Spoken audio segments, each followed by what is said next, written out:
आज के लेक्चर में हम बात करेंगे इंटर हैलोजन कंपाउंड्स की। तो चलिए फिर स्टार्ट करते हैं हम लोग हमारे लेसन को। और सबसे पहले बात करते हैं इंटर हैलोजन कंपाउंड्स के डेफिनेशन की। देखिए, जब भी आपके क्या होते हैं, टू डिफरेंट टाइप्स के हैलोजन्स आपस में जुड़ करके कंपाउंड का फॉर्मेशन करते हैं, तो उस तरह के कंपाउंड्स को हम लोग बोलते हैं इंटर हैलोजन कंपाउंड्स। इस बात को मैं आपको एक एग्जांपल के थ्रू एक्सप्लेन करती हूँ। देखिए, जैसे कि मान लीजिए आपका क्या हो, दो क्लोरीन आपस में जुड़ जाए, ठीक है, दो क्लोरीन आपस में जुड़ करके आपका बना ले Cl2, या फिर दो फ्लोरीन आपस में जुड़ करके आपका बना ले F2। अगर इस तरह से दो सेम टाइप के हैलोजन्स आपस में जुड़े और जुड़ करके इस तरह से मॉलिक्यूल का फॉर्मेशन करें, तो इसे आप क्या बोलोगे? इसे आप बोलोगे हैलोजन्स। इसे आप क्या बोलोगे? हैलोजन्स।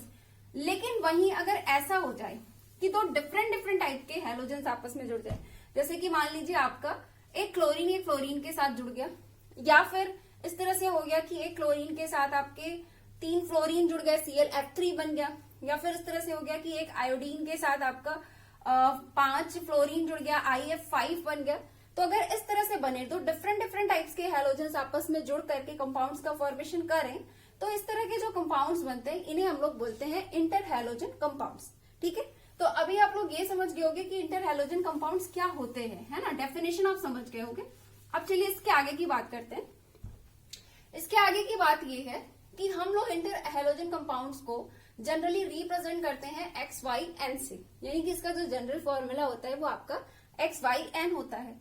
तो अभी आप लोग सोच रहे होंगे कि X क्या है, Y क्या है, N क्या है। तो X भी आपका हैलोजन ही है ना, और Y भी आपका हैलोजन ही है, और N जो है वो Y के नंबर को रिप्रेजेंट करेगा कि कितने Y के कितने नंबर हैं। जैसे कि एग्जांपल के तौर पे आपका मान लीजिए IF5 है, ठीक है, IF5 है। तो अगर हम लोग इसको जनरलाइज करके लिखें, इसका जनरल फॉर्मूला लिखें, तो क्या होगा? XY5 है ना। X यहाँ पे आपके आयोडीन को रिप्रेजेंट कर रहा है, Y यहाँ पे आपके फ्लोरीन को रिप्रेजेंट कर रहा है। 5 में क्या है, मतलब 5 यहाँ पे क्या रिप्रेजेंट कर रहा है कि फ्लोरीन की संख्या यहाँ पे 5 है। अब यहाँ पे समझने वाली बात ये है कि X भी आपके हैलोजन का ही रिप्रेजेंट कर रहा है, Y भी आपके हैलोजन को ही रिप्रेजेंट कर रहा है।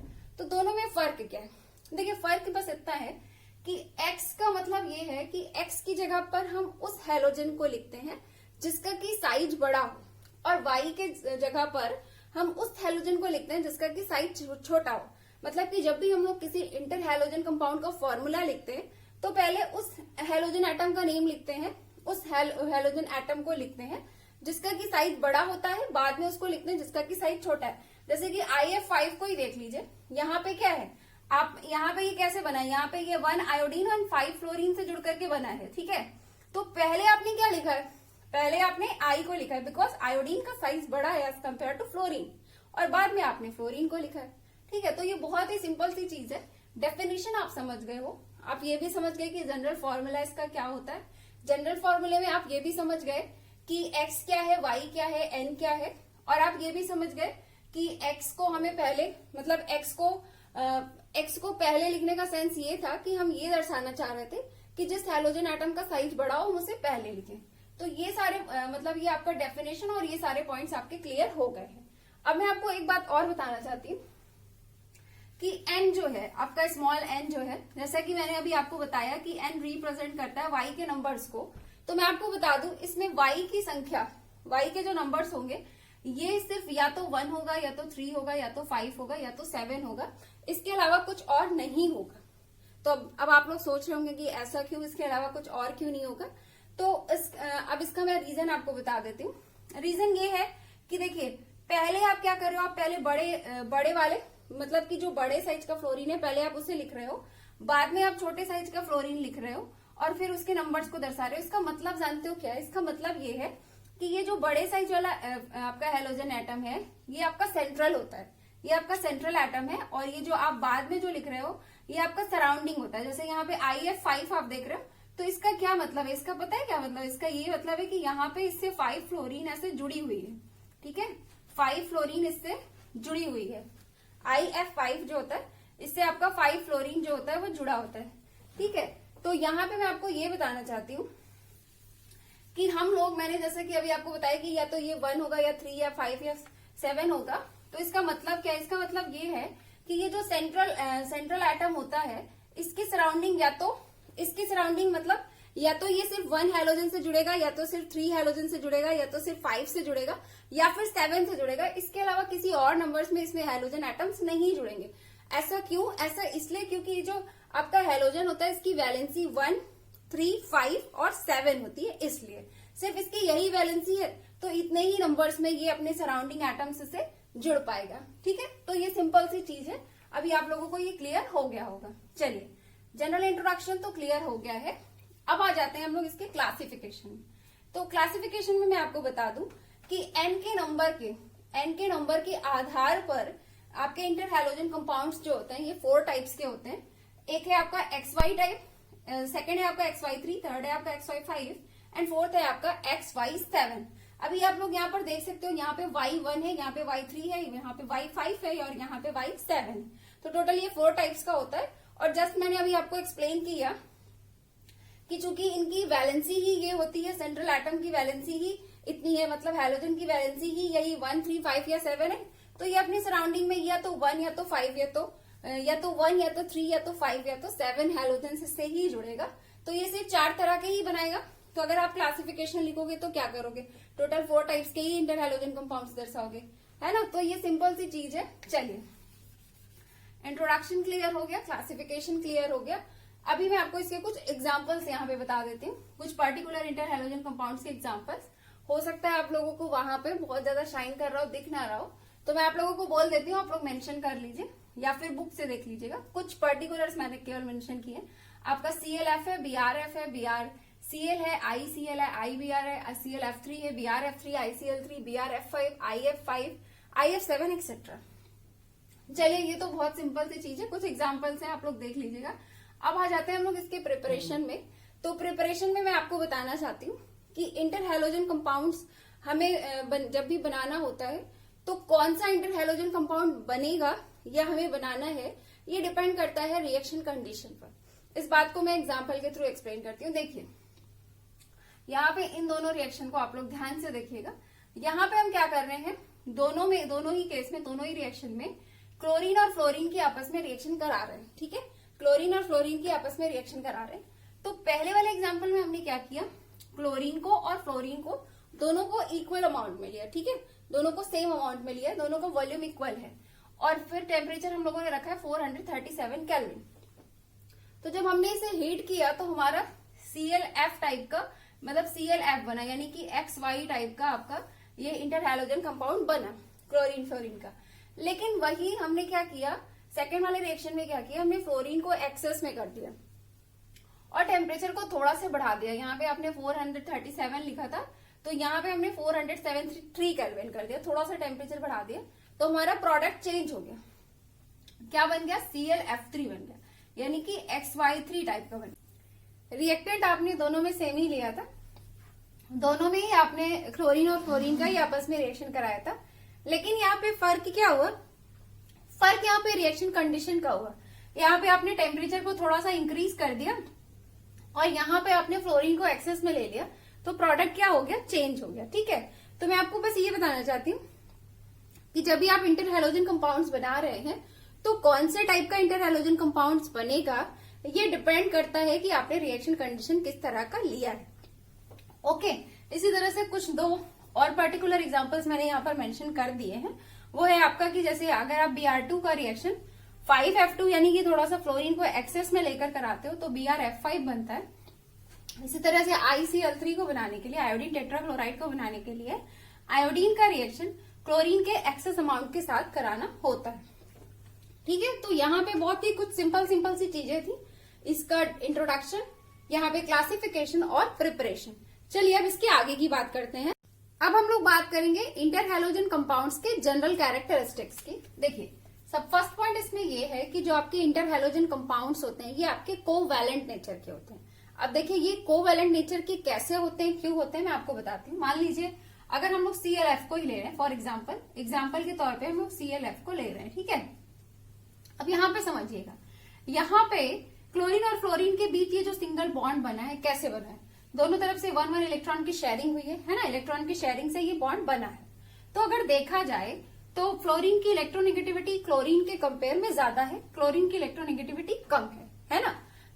तो हम लोग बेसिकली क्या पढ़ते हैं, हम लोग यही पढ़ते हैं ना कि जब भी दो एटम आपस में इलेक्ट्रॉन को शेयर करके कोवैलेंट बॉन्ड बनाते हैं, तो जो कोवैलेंट बॉन्ड के इलेक्ट्रॉन्स होते हैं वो उनकी तरफ ज्यादा मूव करते हैं जिसकी इलेक्ट्रोनेगेटिविटी ज्यादा हो, है ना। जिस एटम की इलेक्ट्रोनेगेटिविटी ज्यादा हो उस साइड इलेक्ट्रॉन का फ्लो थोड़ा सा ज्यादा होता है। ये जो शेयरिंग वाले इलेक्ट्रॉन है ना, बेसिकली हम लोग हमेशा यही कॉन्सेप्ट पढ़ते हैं। तो अगर मैं यहाँ के बारे में बताऊं तो यहाँ पे भी ऐसा ही है, आपका फ्लोरीन की इलेक्ट्रोनेगेटिविटी क्लोरीन से ज्यादा है, तो थोड़ा बहुत ये जो शेयरिंग वाले दोनों इलेक्ट्रॉन है, थोड़ा सा इसका ये हो सकता है कि इसका फ्लो थोड़ा सा इधर ज्यादा हो, पर इतना ज्यादा नहीं होता है कि यहाँ पे आयनिक कैरेक्टर डेवलप हो पाए। ठीक है, इतना ज्यादा फ्लो नहीं हो पाता कि यहाँ पे आयनिक कैरेक्टर डेवलप हो पाए। ऐसा क्यों? ऐसा इसलिए कि इलेक्ट्रोनेगेटिविटी भले ही फ्लोरीन की क्लोरीन से ज्यादा है पर बहुत ज्यादा नहीं है। मतलब यहाँ पे इलेक्ट्रोनेगेटिविटी का डिफरेंस बहुत ज्यादा नहीं है, इलेक्ट्रोनेगेटिविटी का डिफरेंस बहुत ही यहाँ पे कम है। तो इलेक्ट्रोनेगेटिविटी के डिफरेंस के कम होने की वजह से यहाँ पे क्या होता है, यहाँ पे ऐसा कोई आयनिक कैरेक्टर डेवलप नहीं हो पाता है। ये यहाँ पे क्या होता है, कोवैलेंट बॉन्ड मौजूद होता है। तो हम लोग ये बोलते हैं कि जो आपके इंटर हैलोजन कंपाउंड्स होते हैं ये आपके कोवैलेंट नेचर के होते हैं। ठीक है, यानी कि जो दो हैलोजन के बीच जो बॉन्ड मौजूद होता है वो कैसा होता है, कंप्लीटली कोवैलेंट बॉन्ड होता है। ठीक, तो ये इसके नेचर की बात हो गई। चलिए अब आ जाते हैं सेकेंड पॉइंट में। सेकेंड इसका कैरेक्टर देख लेते हैं। सेकेंड ये है कि अगर हम लोग इंटर हैलोजन कंपाउंड्स को, इंटर हैलोजन कंपाउंड्स यानी कि XY, जैसा कि मैंने अभी आपको बताया, और आपका हैलोजन, ठीक है, इंटर हैलोजन कंपाउंड्स और हैलोजन, अगर इन दोनों की हम रिएक्टिविटी को आपस में कंपेयर करें तो किसकी रिएक्टिविटी ज्यादा है और क्यों, इस चीज को हमें इस सेकेंड पॉइंट में समझना है। तो समझिएगा, रिएक्टिविटी की बात करें तो XY की रिएक्टिविटी जो है वो XX यानी कि हैलोजेंस के कंपेयर में ज्यादा है। अब आप लोगों के माइंड में क्वेश्चन आ रहा होगा कि ऐसा क्यों, तो इसके पीछे मैं आपको आंसर बता देती हूँ, इसके पीछे का रीजन बता देती हूँ। रीजन ये है कि जो इंटर हैलोजन कंपाउंड्स होते हैं इनमें ये जो बॉन्ड होता है ये बॉन्ड वीक होता है एज कम्पेयर टू हैलोजन। ठीक है, ये इसका क्या मतलब है, यहाँ पे सेम टाइप के हैलोजन से जुड़े हैं, यहाँ पे क्या डिफरेंट डिफरेंट टाइप के हैलोजन से जुड़े हैं। तो ये जो आपके इंटर हैलोजन कंपाउंड्स के बीच में जो बॉन्ड्स होते हैं ये बॉन्ड वीक होते हैं as compared to halogens, halogens में मौजूद बॉन्ड के कंपेयर में। ठीक है, तो इसका बॉन्ड वीक है, बॉन्ड वीक होने की वजह से इस बॉन्ड को ब्रेक करना इसके कंपेयर में आसान होगा। ये वाला बॉन्ड वीक है, ठीक है, तो ये वाला बॉन्ड वीक है तो इसको ब्रेक करना आसान होगा। जब इसको ब्रेक करना आसान होगा तो क्या होगा, जब ब्रेक करना आसान होगा तो इसके जो एटम्स है वो आसानी से, यानी कि X और Y आसानी से फ्री फॉर्म्स में आ पाएंगे। जब ये आसानी से फ्री फॉर्म में आ जाएंगे तो इनकी रिएक्टिविटी क्या होगी, ज्यादा होगी। देखिए, अगर आप कभी भी, चाहे आप यहाँ की बात कर ले या फिर कभी भी, जब भी आप क्या करते हो, दो मॉलिक्यूल की आपस में रिएक्टिविटी को आपस में कंपेयर करते हो तो वहां पे हमें ये चेक करना पड़ता है कि किसके एटम्स आसानी से फ्री फॉर्म में आ सकते हैं, किसमें बॉन्ड इजिली ब्रेक हो सकता है। ठीक है, जिसके एटम्स आसानी से फ्री फॉर्म में आ सकते हैं, जिसका बॉन्ड इजिली ब्रेक हो सकता है, वो वाला जो होता है वो आपका ज्यादा रिएक्टिव होता है। ठीक है, तो यहाँ पे क्या, अगर हम हैलोजन और इंटर हैलोजन को कंपेयर करें तो ऑफकोर्स आपका इंटर हैलोजन कंपाउंड जो होता है ये आपका ज्यादा रिएक्टिव होता है। ठीक है, क्यों होता है, जस्ट मैं आपको बता चुकी हूँ कि आसानी से इसका बॉन्ड वीक होता है, आसानी से ब्रेक, इसके कंपेयर में इजिली ब्रेक हो जाएगा। इजिली ब्रेक हो जाएगा तो इसके एटम्स इजिली फ्री फॉर्म में आएंगे, फ्री फॉर्म में आएंगे तो ऑब्वियसली बात है इसकी रिएक्टिविटी ज्यादा होगी। चलिए थर्ड पॉइंट पे आ जाते हैं। थर्ड पॉइंट में मैं आपको बताना चाहती हूँ कि जो आपके इंटर हैलोजन कंपाउंड्स होते हैं ये डायामैग्नेटिक नेचर के होते हैं। डायामैग्नेटिक नेचर का मतलब है कि अगर आप किसी भी इंटर हैलोजन कंपाउंड के मॉलिक्यूलर ऑर्बिटल्स में इलेक्ट्रॉन को चेक करोगे तो आप ये पाओगे कि सभी में इलेक्ट्रॉन पेयर्ड होते हैं। यहाँ पर एक भी आपको अनपेयर्ड इलेक्ट्रॉन देखने को नहीं मिलेगा। कंप्लीटली ये क्या होते हैं, कंप्लीटली इसमें पेयर्ड इलेक्ट्रॉन मिलते हैं और ये डायामैग्नेटिक नेचर होता है। फोर्थ पॉइंट पे आ जाए तो फोर्थ पॉइंट में आपको बताना चाहती हूँ कि जो आपके इंटर हैलोजन कंपाउंड्स होते हैं ये आपके वोलेटाइल नेचर के होते हैं, यानी कि वाष्पशील होते हैं। ठीक है, इजिली वेपर्स का फॉर्मेशन करते हैं। चलिए फिफ्थ पॉइंट में आ जाते हैं। तो फिफ्थ पॉइंट में मैं आपको बताना चाहती हूँ कि जब भी हम लोग इंटर हैलोजन कंपाउंड्स को वाटर के साथ रिएक्ट कराते हैं तो इसकी तुरंत वाटर के संपर्क में आते ही इसकी हाइड्रोलिसिस हो जाती है, यानी कि ब्रेक हो जाता है और नए नए प्रोडक्ट का फॉर्मेशन करता है। जैसे कि यहाँ पे मैंने एग्जांपल के तौर पे कुछ पर्टिकुलर इंटर हैलोजन कंपाउंड्स के वाटर के साथ रिएक्शन करके शो किया है। जैसे कि ICl हो गया, ये वाटर के साथ रिएक्शन करके कुछ इस तरह से प्रोडक्ट बनाता है। सॉरी, ICl हो गया, इसी तरह ICl3 को और IF5 का, आयोडीन के तीन डिफरेंट तरह के मैंने यहाँ पे इंटर हैलोजन कंपाउंड्स लिए हैं। आयोडीन के इंटर हैलोजन कंपाउंड्स के कहने का मेरा मतलब था कि जिसमें सेंट्रल एटम आपका आयोडीन है वो वाला, ठीक है। अब चलिए हम लोग आ जाते हैं इंटर हैलोजन कंपाउंड्स के यूजेस में। तो मैं आपको बताना चाहती हूँ इसके फर्स्ट यूज के बारे में। इसका फर्स्ट यूज ये है कि देखिए यहाँ पे जो हम लोग यूजेस की बात करने जा रहे हैं उसको मैं आपको बता दूं कि ये कलेक्टिवली नहीं है, सिर्फ ये वाला पॉइंट कलेक्टिवली है कि मतलब सारे इंटर हैलोजन कंपाउंड्स के लिए। यहाँ पे दो डिफरेंट पॉइंट्स जो मैंने लिए हैं, कुछ first point and second point. तो यहाँ पे हम कुछ पर्टिकुलर इंटर हैलोजन कंपाउंड के यूज को देख रहे हैं। जैसे कि अगर हम फर्स्ट पॉइंट में आईसीएल की बात कर रहे हैं, आयोडीन क्लोराइड की, आयोडीन क्लोराइड जो होता है वो आपके आयोडीन के एस्टिमेशन में यूज होता है। उसी तरह से अगर हम इसकी बात करें क्लोरीन के ट्राइफ्लोराइड के एंड ब्रोमीन के ट्राइफ्लोराइड के, तो ये दोनों जो है ये आपके एज ए फ्लोरेटिंग एजेंट्स यूज किए जाते हैं। मतलब कहीं पे किसी मॉलिक्यूल में फ्लोरीन जोड़ना हो, उसका फ्लोरिनेशन करना हो, तो वहां पर इसका यूज किया जाता है, ठीक है। थर्ड पॉइंट में आ जाए तो थर्ड पॉइंट में आपको बताना चाहती हूँ कि जो इंटर हैलोजन कंपाउंड्स होते हैं ये आपके यूज होते हैं पॉलीहैलाइड्स के। अब हम लोग डिस्कस करेंगे कुछ इंटर हैलोजन कंपाउंड्स के शेप को on the basis of VSEPR theory. तो यहाँ पर मैं दो एग्जांपल्स ले रही हूँ, एक है आपका BrF3 और दूसरा है आपका BrF5। तो पहले मैं आपको BrF3 के शेप को एक्सप्लेन कर देती हूँ on the basis of VSEPR theory. देखिए कैसे करना है, समझिएगा इस चीज को। सबसे पहले आपको क्या करना है कि जो भी मॉलिक्यूल आपको एग्जाम में दिया गया है उसको क्या करिए, उसके नंबर ऑफ वैलेंस इलेक्ट्रॉन को काउंट कर लीजिए, ठीक है। जैसे अभी हम यहाँ पर नंबर ऑफ वैलेंस इलेक्ट्रॉन को काउंट करें तो उसके लिए हमें क्या करना पड़ेगा। देखिए हमें पता है कि जो हैलोजेंस होते हैं इसमें कितने वैलेंस इलेक्ट्रॉन होते हैं, 7 वैलेंस इलेक्ट्रॉन होते हैं, ठीक है। चाहे कोई भी हैलोजन हो आपका, फ्लोरीन, क्लोरीन, ब्रोमीन, आयोडीन, कोई भी हो। तो आपके हैलोजेंस में क्या होते हैं, अगर उसमें हम नंबर ऑफ वैलेंस इलेक्ट्रॉन की बात करें तो कितना होता है, 7 होता है, ठीक है। तो एक हैलोजन एटम में होता है 7 वैलेंस इलेक्ट्रॉन। यहाँ पे टोटल कितने हैलोजन एटम्स हैं, 4 हैं, है ना।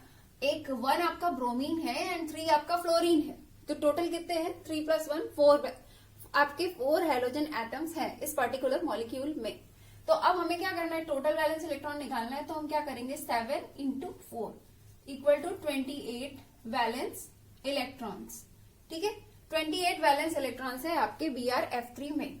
तो अभी जो ये वैलेंस इलेक्ट्रॉन निकल जाए, नंबर ऑफ वैलेंस इलेक्ट्रॉन निकल जाए, तो इसके बाद आपको क्या करना है, इसे आपको 8 से डिवाइड कर देना है, ठीक है।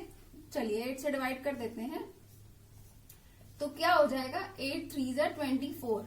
तो अभी जो यहाँ पे बचे, जो भी वैल्यू आपको यहाँ पे बची हुई मिले, इसको आप फर्दर 2 से डिवाइड कर दीजिए, ठीक है। मैं यहीं पे कर देती हूँ, देखिए तो क्या होगा, 2 × 2 = 4। अब समझिएगा जो मेन हमें जिसकी नीड है, जिसका यूज करके शेप को एक्सप्लेन करना है, उस चीज को समझिए। यहाँ पर जो वैल्यू आपको मिले, यानी कि जब आपने 8 से डिवाइड किया तो जो वैल्यू आपको मिले वो आपको बताता है कि इस पर्टिकुलर मॉलिक्यूल में कितने नंबर ऑफ बॉन्ड्स हैं, ठीक है।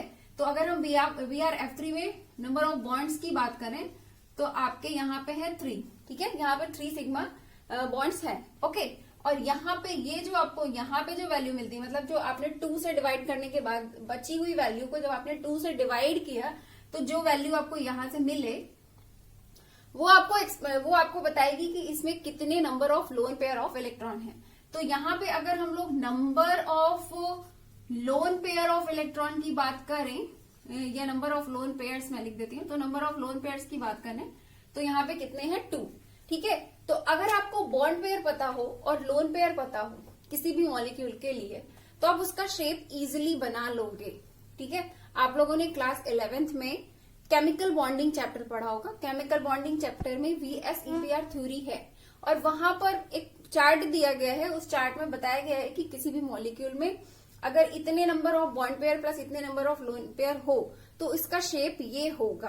तो मैं आपको पर्टिकुलरली, तो वो चीज आप लोग वहां पे पढ़े होंगे, मैं यहाँ पे आपको पर्टिकुलरली, चूंकि मैं यहाँ पे आपको BrF3 और BrF5 ले रही हूँ तो इनका वाला एक्सप्लेन कर देती हूँ। अब देखिए यहाँ पे आपको क्या मिल रहा है, नंबर ऑफ बॉन्ड्स 3 मिल रहे हैं और नंबर ऑफ लोन पेयर्स आपको 2 मिल रहे हैं। तो अब इस चीज को समझिएगा, चाहे वो BrF3 हो चाहे दुनिया का कोई भी मॉलिक्यूल हो, जहां पे नंबर ऑफ सिग्मा बॉन्ड्स की संख्या आपको 3 मिल रही है, ठीक है, बॉन्ड्स 3 मिल रहा है और आपको नंबर ऑफ लोन पेयर्स आपको 2 मिल रहा है, तो उसके लिए शेप क्या होता है, टी शेप होता है, ठीक है, टी शेप होता है। मैं आपको बना के दिखाती हूँ कैसे होता है। देखिए BrF3 है तो ब्रोमीन, जस्ट मैंने अभी आपको शुरू में बताया कि ये जो पहला वाला होता है वो क्या होता है, ये जो पहला वाला जो आपका हेलोजन एटम होता है, मैंने इसको आपको बताया था ना, ये बड़े साइज का होता है और ये सेंटर में रहता है, और ये जो बाद वाला होता है ये क्या होता है, छोटे साइज का होता है, सराउंडिंग में रहता है। ठीक है, तो ब्रोमीन यहाँ पे आपका सेंट्रल है। ठीक है, तीनों फ्लोरीन आपका क्या है, सराउंडिंग है। तो ये आपके 3 बॉन्ड्स है इसमें, तीनों फ्लोरीन इसमें कुछ इस तरह से इससे जुड़े होते हैं, कुछ इस तरह से इससे जुड़े होते हैं। और इस पे क्या है, 2 लोन पेयर्स है। ठीक है, नंबर ऑफ लोन पेयर्स की बात करें तो कितना है इसमें, 2 है।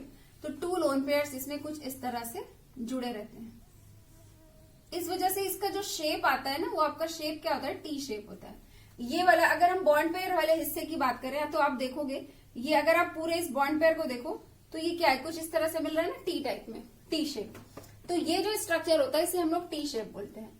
तो यहाँ पे आप लोगों ने BrF3 का पढ़ा है। ठीक है, यहाँ पे आपने BrF3 का पढ़ा है, लेकिन मैं आपको बता दूं कि चाहे BrF3 हो या कोई भी मॉलिक्यूल हो, हर जगह के लिए मैं आपको बता रही हूँ, जहां पे आपको इस तरह से नंबर ऑफ बॉन्ड्स 3 मिल रहा है and number of lone pairs आपको 2 मिल रहे हैं, उन सब जगह पे यही शेप होगा, टी शेप होगा। ठीक है, तो इस तरह के शेप को हम लोग क्या बोलते हैं, टी शेप बोलते हैं।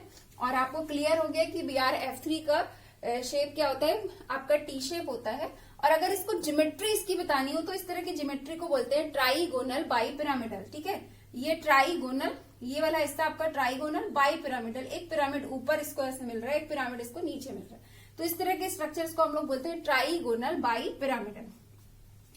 ट्राइगोनल बाइपिरामिडल इसकी क्या है, ज्योमेट्री है। कॉपी पे आप लोग मेंशन कर लीजिए, ट्राइगोनल बाइपिरामिडल इसकी क्या है, ज्योमेट्री है। और शेप इसका क्या है, टी शेप है। और उसके अलावा number of bonds and number of lone pairs ये आप लोग कैलकुलेट करना सीख गए हो। ठीक है, अब देखिए ये आपका BrF3 क्लियर हो गया। चलिए मैं BrF5 को एक्सप्लेन करती हूँ। BrF5 को क्या करेंगे, इस तरह से देखिए, इसके लिए भी आपको क्या करना है, पहले नंबर ऑफ वैलेंस इलेक्ट्रॉन को काउंट करना है। अभी जस्ट मैंने आपको बताया कि कोई भी हेलोजन एटम हो तो उसके पास कितने वैलेंस इलेक्ट्रॉन होते हैं, 7 वैलेंस इलेक्ट्रॉन होते हैं। यहाँ पे टोटल कितने हेलोजन है, 6 हेलोजन है। 1 आपका ब्रोमीन है एंड 5 आपका फ्लोरीन है, तो 5 + 1 = 6। टोटल 6 आपके पास हेलोजन है, तो 7 × 6 कितना हो जाएगा, आपका 42। ठीक है, 42 हो जाएगा। 8 से मल्टीप्लाई कर लीजिए इसको, सॉरी मल्टीप्लाई नहीं करना, डिवाइड करना है। 8 से डिवाइड कर लीजिए, 8 से आपने डिवाइड किया तो 8 × 5 = 40, ये आपका 2 यहाँ पे बच रहा है। तो जो भी वैल्यू बचती है उसको फर्दर 2 से डिवाइड करना है, तो मैं यहाँ पे फर्दर कर रही हूँ, 2 × 2। तो देखिए यहाँ पे आपको क्या मिल रहा है, ये 5 आपको मिल रहा है, यहाँ से 1 मिल रहा है। तो ये जो वैल्यू मिलेगी वो क्या बताएगी, आपको नंबर ऑफ बॉन्ड्स को। ठीक है, मैं यहाँ पर शॉर्ट्स में सिर्फ बॉन्ड्स लिख दे रही हूँ। नंबर ऑफ बॉन्ड्स को बताएगा यहाँ पे 5। ठीक है, और अगर हम लोग नंबर ऑफ लोन पेयर्स की बात करें, तो यहाँ पे आपको क्या मिल रहा है, 1 मिल रहा है। तो अब समझिएगा, ये तो BrF5 की बात है। BrF5 हो या फिर कोई भी मॉलिक्यूल हो, जहां पर आपको नंबर ऑफ बॉन्ड्स 5 मिल रहे हैं and number of lone pairs आपको 1 मिल रहा है, ये जो आपको 5 + 1 वाला जो कॉम्बिनेशन मिल रहा है, इस तरह का अगर कहीं भी मिलता है, अगर आप वैलेंस इलेक्ट्रॉन को काउंट करके इस तरह से डिवाइड करके अगर आप वहां पे नंबर ऑफ बॉन्ड्स और नंबर ऑफ लोन पेयर्स निकाल रहे हो, चाहे कोई भी मॉलिक्यूल हो, कहीं पे भी अगर आपको 5 + 1 मिले, तो आप वहां पे समझ जाइएगा कि वहां पे जो उसका शेप होगा वो कुछ इस तरह से बनेगा। मैं बता रही हूं, कुछ इस तरह से शेप बनेगा। 5 बॉन्ड्स है ना आपके, तो यहाँ पे 5 बॉन्ड्स कुछ इस तरह से जुड़े होते हैं। और यहाँ पे क्या है, 1 लोन पेयर है। ठीक है, 1 लोन पेयर है, ऐसा हटा देती हूँ बिकॉज 1 ही है, 1 लोन पेयर है यहाँ पे।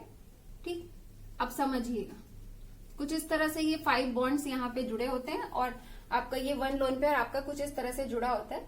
ये वाला जो शेप होता है इसको हम लोग बोलते हैं स्क्वायर पिरामिडल शेप। मैं लिख देती हूँ, इसको हम लोग बोलते हैं स्क्वायर पिरामिडल शेप। शेप इसका होता है स्क्वायर पिरामिडल शेप। और अगर हम ज्योमेट्री की बात करें, ज्योमेट्री आप लोग कॉपी पे लिख लीजिए, इसकी जो ज्योमेट्री होती है, इस तरह की ज्योमेट्री को हम लोग बोलते हैं ऑक्टाहेड्रल ज्योमेट्री। ठीक है, तो आई थिंक अभी आप लोगों को यहां से BrF3 और BrF5 का जो भी मैंने यहाँ पर शेप एक्सप्लेन किया है on the basis of VS EPR theory, इसके बाद आप लोग कोई भी मॉलिक्यूल का आसानी से निकाल लोगे। ठीक है, शेप आसानी से निकाल लोगे, एटलीस्ट उसका तो निकाल ही लोगे। जहां पे ये 3+2 वाला कॉम्बिनेशन मिलेगा और वहां पे 5+1 वाला कॉम्बिनेशन मिलेगा। बाकी और जो नंबर ऑफ बॉन्ड्स और नंबर ऑफ लोन पेयर्स में कौन से शेप होते हैं वो आप लोग अपना 11th की बुक से चार्ट में देख लीजिएगा, ठीक है। अगर ये कैलकुलेशन आपको आ गया, इस तरह से आपने पहले मतलब नंबर ऑफ वैलेंस इलेक्ट्रॉन निकाला और इस तरह से कैलकुलेशन करके अगर आप लोगों ने नंबर ऑफ बॉन्ड पेयर और नंबर ऑफ लोन पेयर निकाल लिया, तो फिर आप चार्ट में देख लीजिए कि कितने नंबर ऑफ बॉन्ड्स पर कितने number of lone pair of electron में कौन सा शेप होता है। तो आप मतलब पूरी केमिस्ट्री में जितने भी मॉलिक्यूल हैं जहां पे एक ही सेंट्रल एटम होता है, जहां पे एक सिंगल सेंट्रल एटम होता है, तो उस तरह के सभी मॉलिक्यूल्स के आप आसानी से शेप को निकाल लोगे, ठीक है। तो यहाँ पे हमारा इंटर हैलोजन कंपाउंड्स कंप्लीट हो जाता है। अब हम लोग मिलेंगे नेक्स्ट लेक्चर में। Have a nice day, thank you so much.